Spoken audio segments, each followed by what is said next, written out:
오늘 우리에게 주시는 하나님의 말씀은 열왕기상 12장 1절부터 20절까지의 말씀입니다. 제가 하나님의 말씀을 봉독하겠습니다. 르호보암이 세겜으로 갔으니 이는 온 이스라엘이 그를 왕으로 삼고자 하여 세겜에 이르렀음이더라. 느밧의 아들 여로보암이 전에 솔로몬 왕의 얼굴을 피하여 애굽으로 도망하여 있었더니 이제 그 소문을 듣고 여전히 애굽에 있는 중에 무리가 사람을 보내 그를 불렀더라. 여로보암과 이스라엘의 온 회중이 와서 르호보암에게 말하여 이르되 왕의 아버지가 우리의 멍에를 무겁게 하였으나 왕은 이제 왕의 아버지가 우리에게 시킨 고역과 매운 무거운 멍에를 가볍게 하소서. 그리하면 우리가 왕을 섬기겠나이다. 르호보암이 대답하되 갔다가 3일 후에 다시 내게로 오라 하매 백성이 가니라. 르호보암 왕이 그의 아버지 솔로몬의 생전에 그 앞에 모셨던 노인들과 의논하여 이르되 너희는 어떻게 충고하여 이 백성에게 대답하게 하겠느냐. 대답하여 이르되 왕이 만일 오늘 이 백성을 섬기는 자가 되어 그들을 섬기고 좋은 말로 대답하여 이르시면 그들이 영원히 왕의 종이 되리이다 하나 왕이 노인들이 자문하는 것을 버리고 자기 앞에 모셔있는 자기와 함께 자라난 어린 사람들과 의논하여 이르되 너희는 어떻게 자문하여 이 백성에게 대답하게 하겠느냐.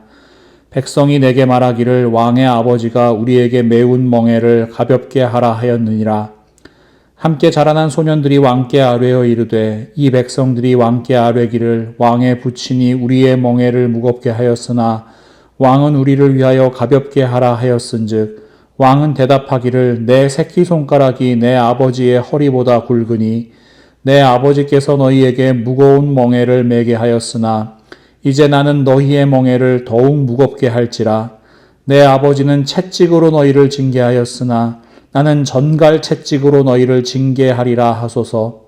3일 만에 여로보암과 모든 백성이 르호보암에게 나아왔으니 이는 왕이 명령하여 이르기를 3일 만에 내게로 다시 오라 하였음이라.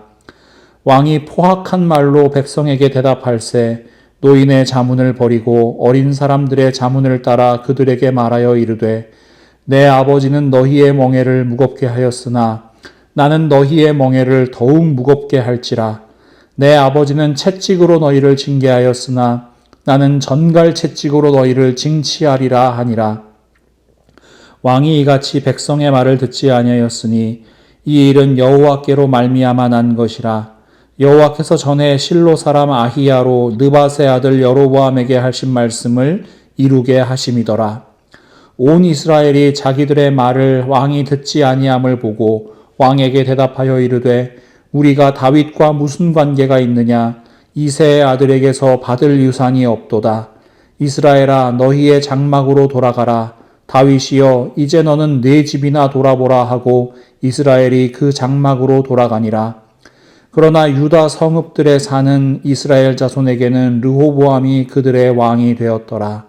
르호보암 왕이 역군의 감독 아도람을 보냈더니 온 이스라엘이 그를 돌로 쳐 죽인지라. 르호보암 왕이 급히 수레에 올라 예루살렘으로 도망하였더라. 이에 이스라엘이 다윗의 집을 배반하여 오늘까지 이르렀더라. 온 이스라엘이 여로보암이 돌아왔다 함을 듣고 사람을 보내 그를 공회로 청하여 온 이스라엘의 왕으로 삼았으니 유다 지파 외에는 다윗의 집을 따르는 자가 없으니라. 아멘. 오늘 본문 말씀은 1차적으로 이 솔로몬의 타락을 향한 하나님의 심판이 성취되는 장면입니다. 하나님께서는 솔로몬의 범죄에 대해서 분명히 경고하셨습니다. 열왕기상 11장 11절에서 13절 말씀을 다시 한번 보시면요. 여호와께서 솔로몬에게 말씀하시되 내게 이러한 일이 있었고 또 내가 내 언약과 내가 내게 명령한 법도를 지키지 아니하였으니 내가 반드시 이 나라를 내게서 빼앗아 내 신하에게 주리라. 그러나 내 아버지 다윗을 위하여 내 세대에는 이 일을 행하지 아니하고 내 아들의 손에서 빼앗으려니와 오직 내가 이 나라를 다 빼앗지 아니하고 내 종 다윗과 내가 택한 예루살렘을 위하여 한 지파를 내 아들에게 주리라 하셨더라. 이 솔로몬의 우상숭배와 솔로몬의 교만에 대한 하나님의 단호한 심판의 메시지입니다. 솔로몬의 아들의 시대에 이스라엘이 둘로 쪼개질 것이다. 그리고 한 지파만 솔로몬의 아들에게 주시고 나머지를 솔로몬의 신하에게 주시겠다 하는 무서운 말씀입니다. 그런데 말입니다. 우리의 하나님께서는 무자비하게 심판을 내리시는 분이 아니십니다. 솔로몬의 아들 르호보암에게는 이스라엘의 분열을 막을 수 있는 마지막 기회가 있었습니다. 자, 북쪽 지파 백성들이 여로보암을 앞세우고 르호보암한테 와요. 그래서 이렇게 요구하죠. 오늘 본문 3절과 4절 말씀 다시 한번 보세요. 무리가 사람을 보내 여기서 여로보암입니다. 여로보암을 불러옵니다. 그리고 여로보암과 이스라엘의 온 회중이 와서 르호보암에게 말하여 이르되 왕의 아버지가 우리의 멍에를 무겁게 하였으나 왕은 이제 왕의 아버지가 우리에게 시킨 고역과 매운 무거운 멍에를 가볍게 하소서. 그리하시면 우리가 왕을 섬기겠나이다. 르호보암 왕이 솔로몬처럼 하지 않으면 우리가 왕을 섬기겠다는 거예요. 이 백성들의 요구는 단순한 정치적 타협안이 아니었습니다. 이것은 르호보암이 하나님의 심판이 이루어지는 것을 막을 수 있는 은혜의 기회였습니다. 르호보암이 백성들의 요구를 들어주면 이스라엘이 둘로 쪼개지지 않을 것이기 때문입니다. 그래서 이 장면을 조금 더 깊이 묵상해 보시면요. 백성들의 요구는 하나님께서 르호보암에게 주시는 마지막 회개의 기회였습니다. 자, 그럼 여러분께 질문을 한번 드려볼게요. 르호보암이 심판을 받잖아요. 그러면 정말 이게 그의 아버지 솔로몬의 죄 때문에 심판을 받는 겁니까? 이걸 헷갈려 하시는 분들이 많으시더라고요. 하나님께서는요, 죄에 대한 심판을 내리실 때 그 기준을 우리에게 명확하게 말씀해 주세요. 에스겔 18장 14절에서 20절 말씀인데요. 한번 잘 들어보세요. 또 가령 그가 아들을 낳았다 하자 그 아들이 그 아버지가 행한 모든 죄를 보고 두려워하여 그대로 행하지 아니하고 산 위에서 제물을 먹지도 아니하며 이스라엘 족속의 우상에게 눈을 들지도 아니하며 이웃의 아내를 더럽히지도 아니하며 사람을 학대하지도 아니하며 저당을 잡지도 아니하며 강탈하지도 아니하고 줄인 자에게 음식물을 주며 벗은 자에게 옷을 입히며 손을 금하여 가난한 자를 압제하지 아니하며 별리나 이자를 받지 아니하여 내 규례를 지키며 내 율례를 행할진대 이 사람은 그의 아버지의 죄악으로 죽지 아니하고 반드시 살겠고 그의 아버지는 심히 포악하여 그 동족을 강탈하고 백성들 중에서 선을 행하지 아니하였으므로 그는 그의 죄악으로 죽으리라. 그런데 너희는 이르기를 아들이 어찌 아버지의 죄를 담당하지 아니하겠느냐 하는도다. 아들이 정의와 공의를 행하며 내 모든 율례를 지켜 행하였으면 그는 반드시 살려니와 범죄하는 그 영혼은 죽을지라. 아들은 아버지의 죄악을 담당하지 아니할 것이요 아버지는 아들의 죄악을 담당하지 아니하리니 의인의 공의도 자기에게로 돌아가고 악인의 악도 자기에게로 돌아가리라. 여러분, 그 연좌제라는 제도 아시죠? 이 범죄를 저지른 사람이 있는데 그 사람하고 어떤 특정 관계에 있는 사람이 그 범죄의 책임을 함께 묻게 하는 거예요. 이게 쉽게 말해서 잘못을 저지른 당사자가 아니라 가족이나 친지라는 이유만으로도 함께 처벌하는 것을 이야기합니다. 조선시대에 여러분 삼족을 멸한다. 이런 얘기 들어보셨죠? 보통 이제 반역죄를 저지른 사람이 이제 그런 벌을 받게 되는데, 이 삼족이라는 게 뭐냐면요. 그 반역한 사람이 있잖아요. 그러면 이 사람의 아버지 쪽 모든 가족들, 그 다음에 어머니 쪽 모든 가족들, 그러니까 친가랑 외가, 그 다음에 처가, 이 아내의 모든 가족, 이렇게 세 가족을 다 멸하는 것을 삼족을 멸한다 그래요. 이게 대표적인 연좌제입니다. 그 사람이 뭐 반역에 가담했든 안 했든 상관없어요. 그냥 범죄인하고 가족이나 친척이라는 이유만으로 벌을 받게 되는 겁니다. 그러니 여러분, 억울한 사람이 얼마나 많겠어요. 그래서 현재 대부분의 헌법 국가에서는 이 연좌제를 엄격하게 금지합니다. 우리가 믿는 하나님은 어떠세요? 하나님 또한 연좌제를 적용하시는 분이 아니십니다. 아버지의 죄는 아버지에게 물으시고 아들의 죄는 아들에게 물으시는 분이에요. 아버지가 아무리 큰 죄를 짓고 오늘 에스겔 말씀처럼 아주 나쁜 놈이라고 할지라도 하나님께서는 그 아들이 나는 아버지처럼 살면 안 되겠다라고 결심을 하고 하나님의 말씀대로 사는 거예요. 정의와 공의를 행하는 거예요. 그러면 하나님께서는 그 아들을 결코 벌하시는 분이 아니십니다. 심판은 철저히 자기 행위의 몫이에요. 자신의 죄의 대가를 자기가 치르는 겁니다. 근데 여러분, 간혹 교회에서 뭐 조상이 지은 죄를 회개해야 된다, 뭐 집안에 흐르는 저주를 끊어야 된다, 뭐 이런 주장을 하시는 분들이 계시는데요. 이거는 정말 잘못된 이야기입니다. 성경도 모르고 하나님 마음도 몰라서 하는 이야기입니다. 하나님께서 말씀하지 않으신 것을 하나님 말씀처럼 가르치면 이단되고 사입이 되는 거잖아요. 여러분, 잘 분별하시기를 바랍니다. 무엇보다 여러분, 우리 하나님 아버지 마음 알잖아요.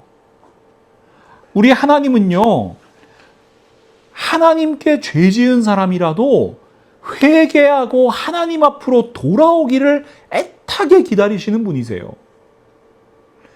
에스겔 18장 이어지는 말씀 32절 말씀을 제가 세번역 성경으로 읽어드릴게요. 죽을 죄를 지은 사람이라도 그가 죽는 것을 나는 절대로 기뻐하지 않는다. 그러므로 너희는 회개하고 살아라. 나 주 하나님의 말이다. 이게 하나님 마음이라니까요. 우리가 너무 잘 알고 있는 신약 요한복음의 말씀과도 똑같은 맥락이에요. 요한복음 3장 16절에서 17절 말씀. 하나님이 세상을 이처럼 사랑하사 독생자를 주셨으니 이는 그를 믿는 자마다 멸망하지 않고 영생을 얻게 하려 하심이라. 하나님이 그 아들을 세상에 보내신 것은 세상을 심판하려 하심이 아니요 그로 말미암아 세상이 구원을 받게 하려 하심이라. 어떻게든지 살리시려는 것이 하나님의 마음입니다. 하나님께서는 심판을 말씀하세요. 때로는 징계와 훈계를 내리세요. 그러나 그 궁극적인 목적은 우리를 파멸시키시고 우리를 바닥에 내치시는 것이 아니라 우리를 살리시려는 하나님의 사랑인 거예요. 여러분, 이 말씀을 기준으로 생각을 해보면요, 이 르호보암은 아버지인 솔로몬 왕의 죄를 대신 짊어지고 있는 것이 아닙니다. 분명히 르호보암도 죄악 가운데 머물러 있는 거예요. 아버지가 매일 이방 여인들에게 둘러싸여서 쾌락을 탐해요. 우상 숭배해요. 이방의 종교 행위에 심취해 있어요. 여러분, 르호보암 그거 다 보면서 자랐습니다. 과연 르호보암은 이런 삶으로부터 자유로웠을까요? 우상 숭배 안 하고 하나님만 섬겼을까요? 이방의 여인들이 아니라 하나님께로부터 기쁨을 구했을까요? 정욕과 탐심을 버리고 신앙을 지켰을까요? 그렇지 않았을 겁니다. 르호보암 역시 죄로 물든 삶을 살았기 때문에 하나님께서 심판하시는 겁니다. 게다가 여러분 생각해 보세요. 이스라엘 왕은 그저 아버지가 왕이기 때문에 물려받는 세속의 자리가 아니에요. 신명기 말씀은 이스라엘 왕이 가져야 할 태도를 명확히 규정하죠. 신명기 17장 18절에서 20절 말씀. 그가 왕위에 오르거든 이 율법서의 등사본을 레위 사람 제사장 앞에서 책에 기록하여 평생에 자기 옆에 두고 읽어 그의 하나님 여호와 경외하기를 배우며 이 율법의 모든 말과 이 규례를 지켜 행할 것이라. 그리하면 그의 마음이 그의 형제 위에 교만하지 아니하고 이 명령에서 떠나 좌로나 우로나 치우치지 아니하리니 이스라엘 중에서 그와 그의 자손이 왕위에 있는 날이 장구하리라. 이스라엘 왕은 하나님 앞에 서 있는 사람이에요. 그래서 그 하나님의 말씀을 평생 옆에 두고 그것을 읽고 배우고 그대로 행하기 위해서 노력해야 합니다. 그 결과가 뭡니까? 그래야 교만해지지 않는 거예요. 내가 왕인데 말이야. 교만해지지 않는 거예요. 형제 위에 군림하지 않는 거예요. 형제를 자기 마음대로 하려고 하지 않는 거예요. 왜요? 하나님과 함께 살고 하나님 말씀에 순종해서 하나님의 백성들을 다스리고 하나님의 나라를 세워가는 하나님께서 주신 권력을 행하는 그저 하나님의 종일 뿐이라는 생각이 그에게 박혀 있기 때문입니다. 이게 바로 이스라엘의 왕이에요. 여러분, 만약에 르호보암이 왕위에 오르면서 이 신명기 17장 말씀처럼 살았으면 어떻게 됐을까요? 하나님의 율법 기억하고요. 다시 하나님 앞으로 삶의 방향을 돌이키고요. 그랬다면 어떻게 됐을까요? 그는 형제들에게 교만하지 않았을 거예요. 북쪽 지파 백성들의 간절한 요구를 들어줬을 거예요. 그들의 무거운 멍에 가볍게 해줬을 거예요. 그랬다면 이스라엘은 분열되지 않았을 겁니다. 하나님께서도 뜻을 돌이키셨을 겁니다. 아, 얘 회개하고 사람 됐구나.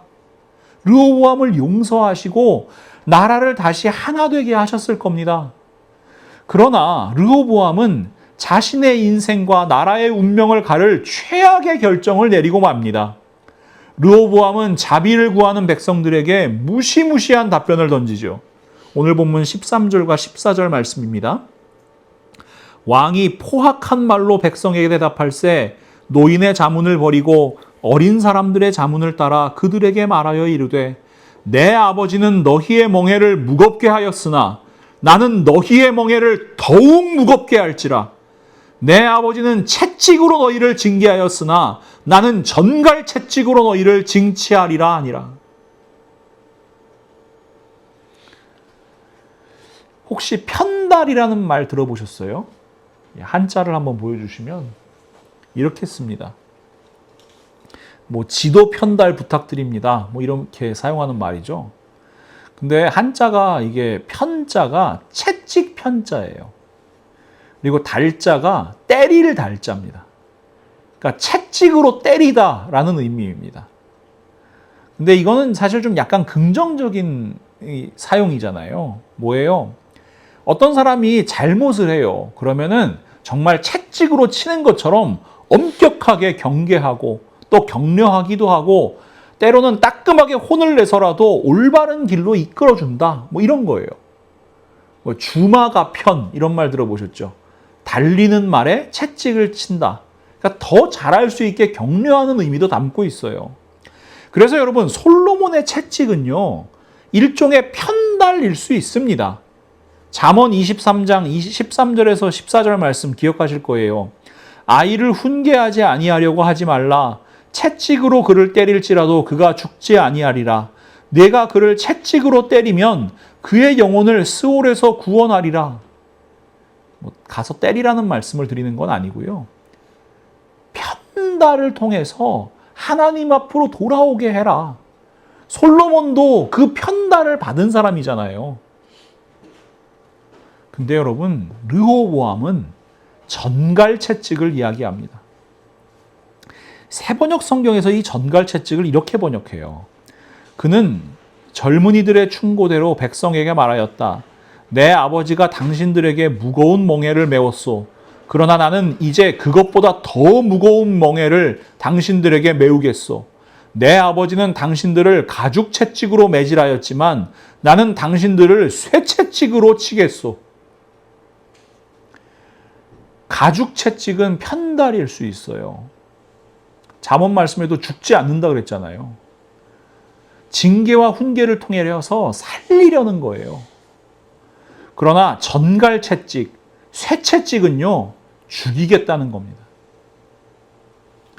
한마디로 나는 너희에게 더 무거운 멍에를 매게 할 것이고 너희가 내 말 듣지 않으면 죽이겠다라고 경고하는 겁니다.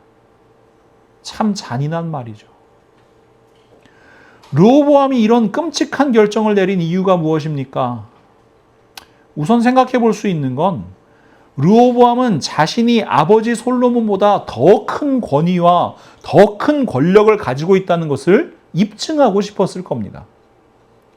이 성경에 재밌는 표현 나오잖아요. 내 새끼손가락이 아버지의 허리보다 굵다. 나는 그만큼 큰 사람이다라는 거예요. 나는 이만큼 힘이 있다. 나는 아버지보다 훨씬 더 잔인하고 강력한 왕이다. 이걸 보여주는 거예요. 그러니까 너희들은 나에게 복종하라는 거예요. 이 왜곡된 권위의식이죠. 다른 한편으로 생각해 보면요.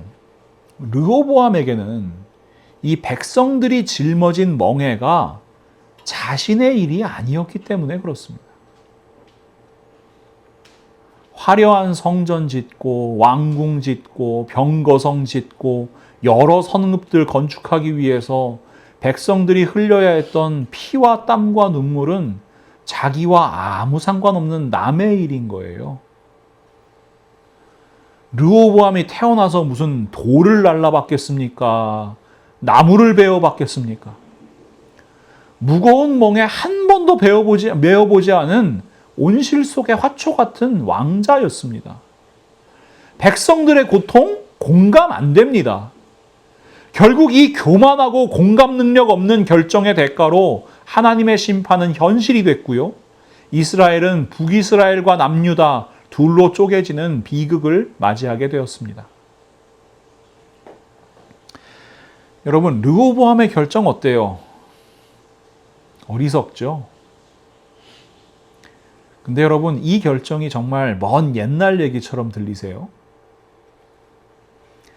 사실 이런 르호보암의 마음은요, 오늘날 우리에게 하나도 낯설지가 않습니다.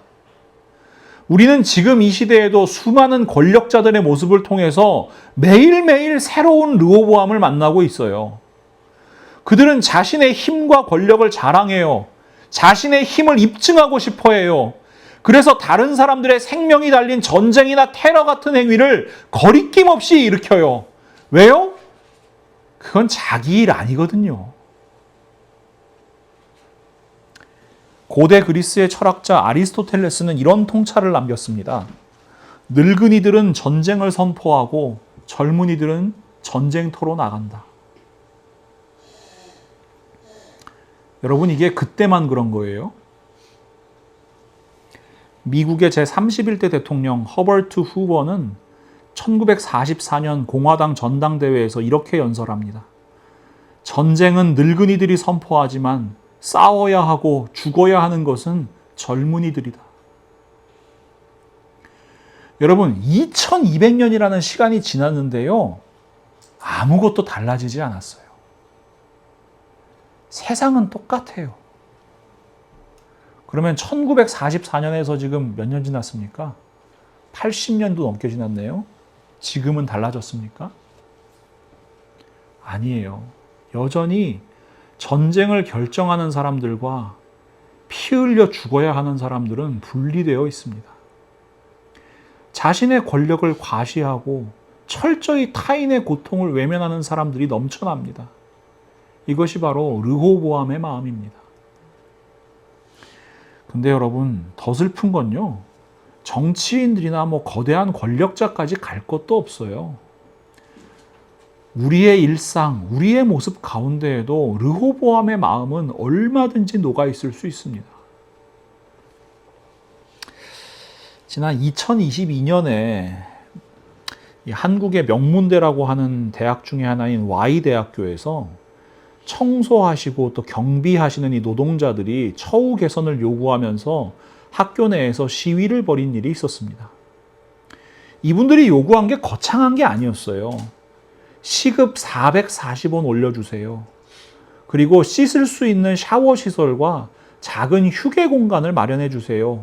이런 요구였어요. 여러분 440원이면요. 지금 환율로 시간당 30센트 올려달라는 거예요. 이 노동조합의 이런 시위 자체는 뭐 흔히 볼 수 있는 건데 이 시위가 언론의 주목을 받은 이유는 따로 있습니다. 굉장히 씁쓸한 이유인데요.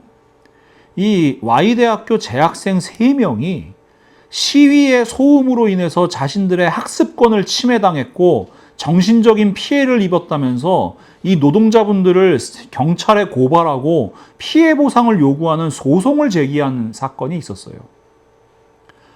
이 학생들이 내세운 논리는 아주 차가웠습니다. 학생들이 내는 등록금으로 월급을 받는 노동자들이 왜 학생들에게 피해를 주냐라는 거였어요. 이것이 바로 르호보암의 마음입니다.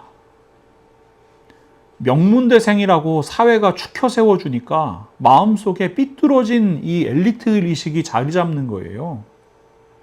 등록금으로 월급 준다는 천박한 자본주의적 주인의식이 그들의 눈을 가리는 거예요. 사회적으로요, 여러분, 아주 깃털 같은 권력만 가져도 그 깃털 같은 지위만 가져도요, 자신이 무슨 왕이나 된 것처럼 착각하는 것이 죄성 깊은 인간의 본성입니다. 새벽부터 나와서 땀 흘리는 청소 노동자들, 경비 노동자들의 어려움은 나와 아무 상관이 없는 그들만의 일이라고 선을 그어버리는 겁니다. 그들의 생존을 건 투쟁이, 간절한 외침이 내 공부를 방해하는 한낱 소음으로만 들리는 거예요. 저는 이때쯤에 그 한국 TV에서 이 청소 노동자들, 경비 노동자들 하시는 분들의 팍팍한 삶을 다룬 다큐멘터리를 한번 본 적이 있거든요. 한 달 내내 육체 노동을 해도요, 손에 쥐는 돈은 150만 원 정도예요. 시급 440원이 인상되면요, 이분들이 한 달에 7만 원 더 받는 거예요. 누군가에겐 밥 한 끼 값도 안 될 거예요. 그런데 이 노동자들에게는 삶을 지탱하는 너무나 간절하고 절박한 돈인 거예요. 식비를 아끼기 위해서 이분들 다 도시락 싸가지고 다닙니다.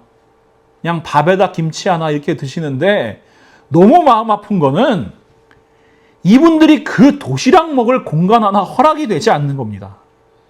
그래서 이분들이 곰팡이가 잔뜩 핀 그 지하 창고 구석이나 심지어 화장실에서 앉아서 그 도시락을 드시는 거예요. 학생 식당에서 먹으면 되지 않냐 생각할 수 있어요. 넓고 깨끗하잖아요. 테이블이 남아 돌잖아요. 식사 시간 말고는. 근데 그분들이 거기서 식사를 하시면 학생들이 불편하고 더럽다고 민원을 제기한대요. 그래서 그곳에서 밥을 먹을 수가 없는 겁니다. 그래서 이분들이 쉴 수 있는 작은 공간 하나 마련해 달라고 그렇게 서럽게 외치는 거예요.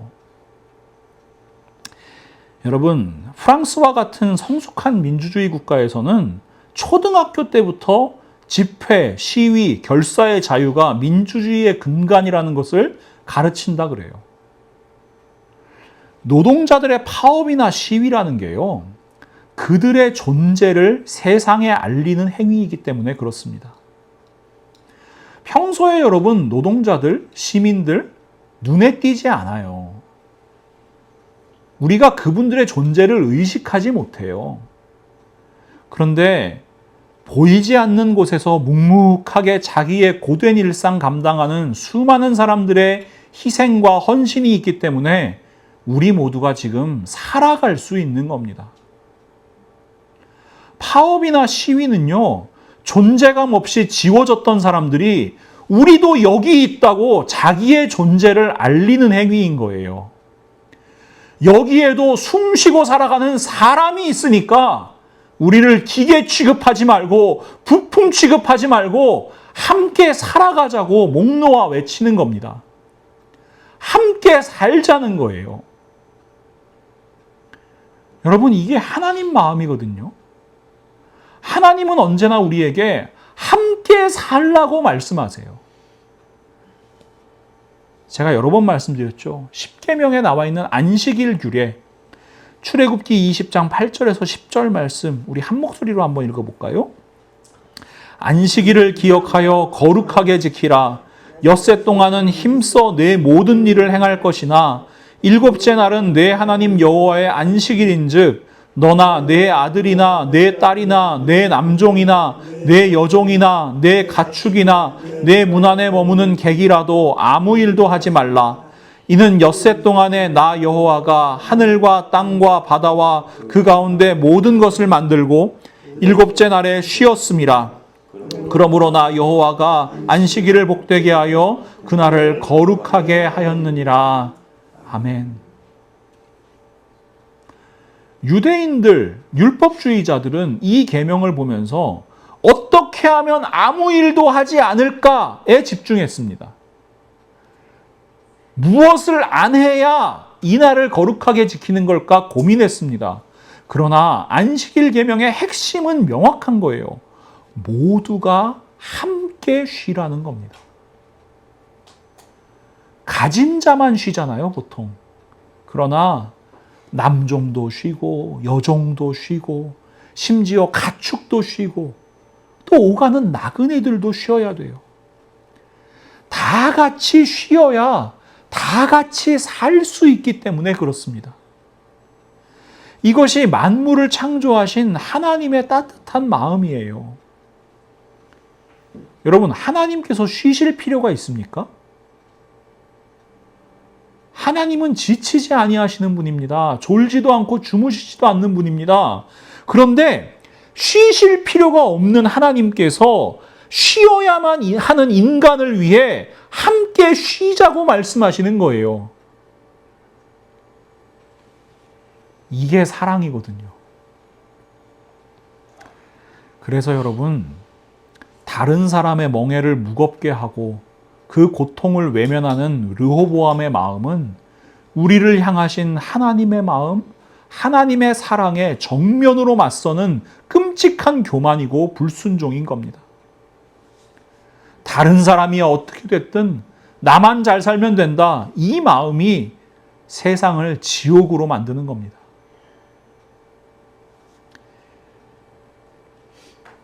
오늘은 종려주일입니다.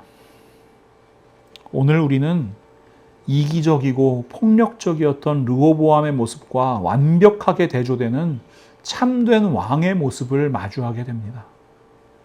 마태복음 21장 4절에서 9절 말씀.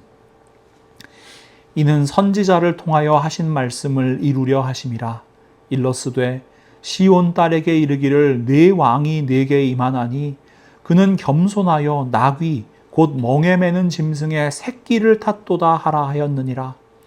제자들이 가서 예수께서 명하신 대로 하여 나귀와 나귀 새끼를 끌고 와서 자기들의 겉옷을 그 위에 얹음에 예수께서 그 위에 타시니 무리의 대다수는 그들의 겉옷을 길에 펴고 다른 이들은 나뭇가지를 베어 길에 펴고 앞에서 가고 뒤에서 따르는 무리가 소리 높여 이르되 호산나 다윗의 자손이여 찬송하리로다.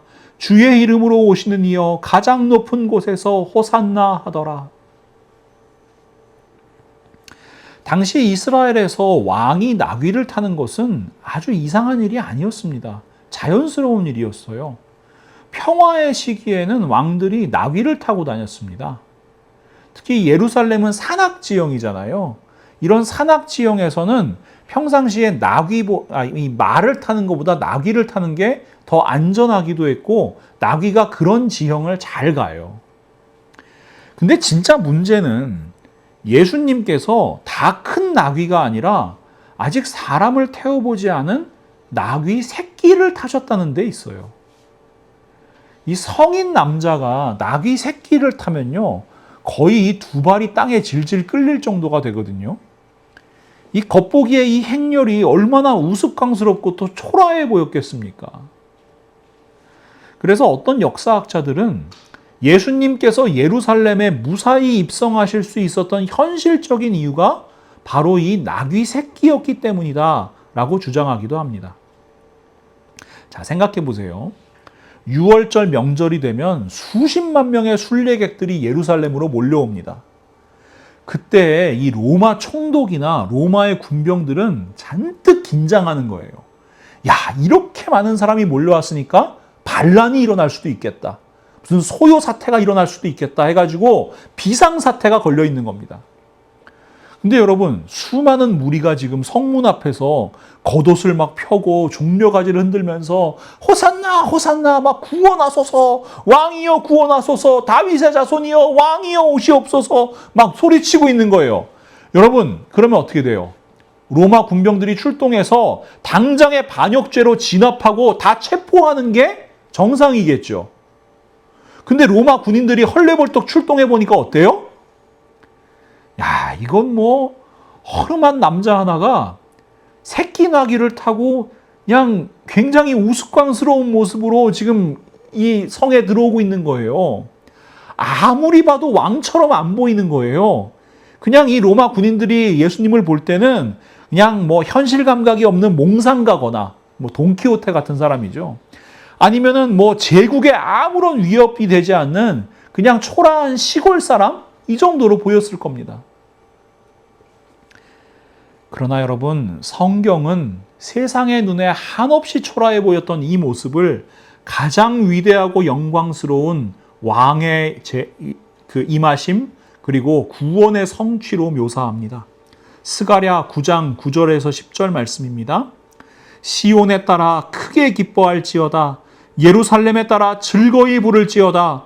보라, 내 왕이 내게 임하시나니 그는 공의로우시며 구원을 베푸시며 겸손하여서 나귀를 타시나니 나귀의 작은 것 곧 나귀 새끼니라. 내가 에브라임의 병거와 예루살렘의 말을 끊겠고 전쟁하는 활도 끊으리니 그가 이방 사람에게 화평을 전할 것이요 그의 통치는 바다에서 바다까지 이르고 유브라데 강에서 땅 끝까지 이르리라. 예수님께서는 세상을 짓누르는 군마나 병거를 타고 오신 것이 아닙니다. 세상의 모든 활과 칼을 꺾으시고 철저히 겸손한 모습으로 오시는 평강의 왕으로 오셨기 때문입니다. 이사야 9장 6절에서 7절 말씀, 이는 한 아기가 우리에게 낳고 한 아들을 우리에게 주신 바 되었는데 그의 어깨에는 정사를 메었고 그의 이름은 기묘자라 모사라 전능하신 하나님이라 영존하시는 아버지라 평강의 왕이라 할 것임이라. 그의 정사와 평강의 더함이 무궁하며 또 다윗의 왕좌와 그의 나라에 군림하여 그 나라를 굳게 세우고 지금 이후로 영원히 정의와 공의로 그것을 보존하실 것이라. 만군의 여호와의 열심히 이를 이루시리라. 예수님은 가장 겸손한 모습으로 오신 평강의 왕이십니다. 근데 여러분, 예수님의 겸손은요, 나귀 새끼 타신 데에서 그치는 것이 아니었습니다. 우리 주님의 낮아지심은요, 상상을 초월하는 깊이로 내려가는 거예요. 빌립보서 2장 5절에서 8절 말씀. 너희 안에 이 마음을 품으라. 곧 그리스도 예수의 마음이니 그는 근본 하나님의 본체시나 하나님과 동등됨을 취할 것으로 여기지 아니하시고 오히려 자기를 비워 종의 형체를 가지사 사람들과 같이 되셨고 사람의 모양으로 나타나사 자기를 낮추시고 죽기까지 복종하셨으니 곧 십자가에 죽으심이라. 예수님께서는 하늘 보좌를 버리고 이 땅에 내려오셨습니다. 그것도 인간의 몸을 입고 낮아지셨습니다. 왕궁으로 오신 것이 아니라 냄새나는 마국간으로 오셨습니다. 이 낮고 낮은 천한 땅으로 내려오셨어요. 비웃음을 사면서 나귀 새끼를 타셨고요. 마침내 흉악한 죄수들이나 달리는 십자가를 지셨습니다. 예수님은 낮아지시고 한없이 낮아지셨습니다. 만왕의 왕이신 예수님께서는 자신이 가진 그 무한한 권세를 자신의 영광이나 안위를 위해 단 한 번도 마음대로 사용하지 않으세요. 오직 연약한 우리를 섬기시고 죽어가는 우리를 살리시기 위해서 자신의 하나뿐인 목숨을 우리를 위해 내어주셨습니다. 마가복음 10장 42절에서 45절 말씀입니다. 예수께서 불러다가 이르시되 이방인의 집권자들이 그들을 임의로 주관하고 그 고관들이 너희들에게 권세를 부리는 줄을 너희가 알거니와 너희 중에는 그렇지 않을지니 너희 중에 누구든지 크고자 하는 자는 너희를 섬기는 자가 되고 너희 중에 누구든지 으뜸이 되고자 하는 자는 모든 사람의 종이 되어야 하리라. 인자가 온 것은 섬김을 받으려 함이 아니라 도리어 섬기려 하고 자기 목숨을 많은 사람의 대속물로 주려 함이니라. 자신의 권위를 지키기 위해 채찍을 휘둘렀던 세상의 왕들과 달리 예수님께서는 친히 종이 되셨고 대속의 제물로 십자가를 지심으로 우리에게 영원한 생명을 허락해 주셨습니다. 르호보암에게 땀 흘리는 백성들의 멍에는 철저히 남의 일이었습니다.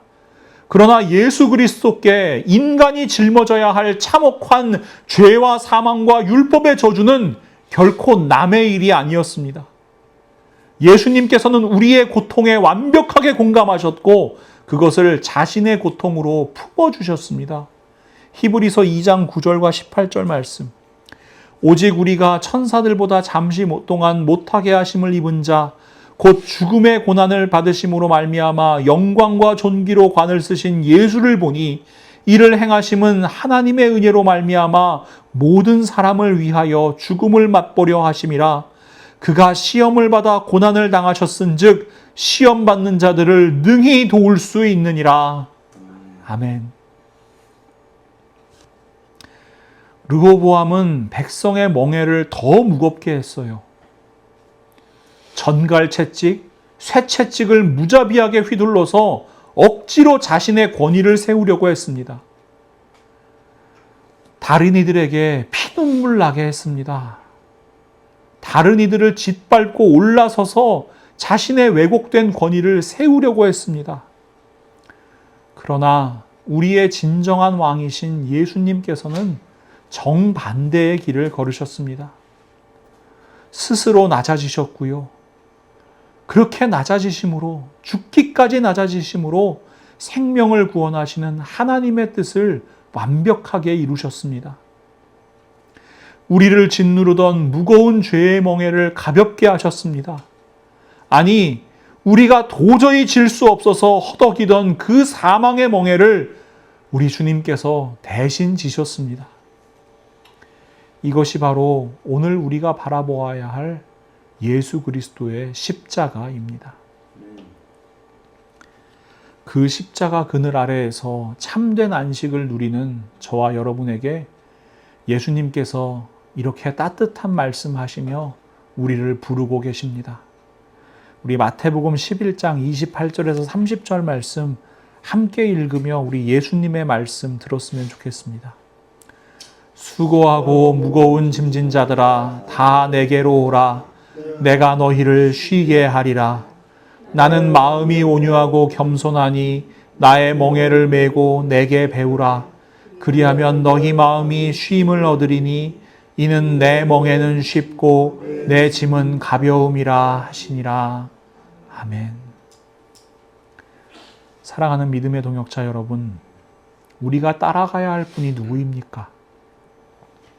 비뚤어진 권위를 내세우며 타인의 고통을 외면하고 백성들의 멍에를 무겁게 한 르호보암의 마음입니까? 아니에요. 섬김과 희생의 십자가로 우리의 무거운 멍에 대신 지시고 우리에게 영원한 생명과 안식을 주신 우리의 참된 왕 예수 그리스도만 바라보시기를 바랍니다.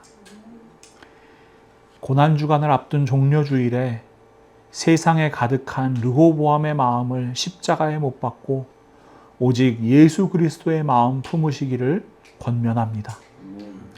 겸손하고 낮아지고 따뜻하고 섬기는 그 마음으로 우리 주님의 참된 평화 샬롬을 이루어 가십시오.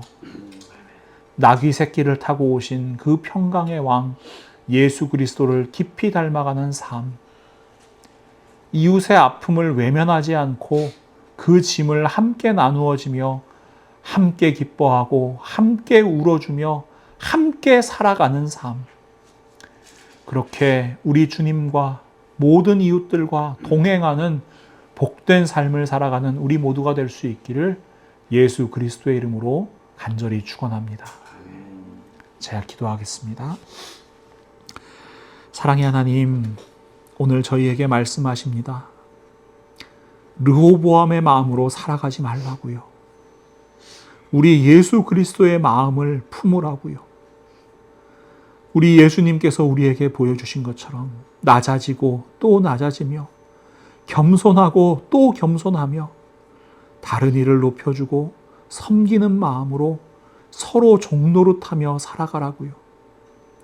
저희들 한 사람 한 사람의 삶을 지금도 바라보시는 하나님, 저희의 삶이 예수 그리스도의 삶 닮아가기를 이 시간 간절히 소망합니다. 저희를 위해 낮아지신 예수님의 십자가 덕분에 저희들이 지금 살아갑니다. 그러니 저희도 저희들의 십자가 지고 그 십자가의 길 뒤따르는 사람들 다 되게 하여 주시옵소서. 지금도 꿈틀꿈틀 살아 숨쉬는 나의 욕망과 나의 야망과 나의 탐욕과 탐심, 정욕을 십자가에 모두 못 박고 이제는 저희 안에 사시는 예수 그리스도로 살아가는 삶, 지금도 저희와 함께 하시는 성령 하나님의 능력으로 살아가는 삶, 저희들 살아갈 수 있도록 저희와 언제나 함께 하여 주시옵소서. 저희들이 그렇게 예수 그리스도의 마음으로 이 땅을 살아갈 때 저희들의 삶의 터전이 조금이나마 밝아질 수 있도록, 조금이나마 부패하지 아니하도록 하나님께서 저희들 한 사람 한 사람 세상의 빛과 세상의 소금으로 사용하여 주시옵소서. 예수 그리스도의 이름으로 간절히 기도합니다. 아멘.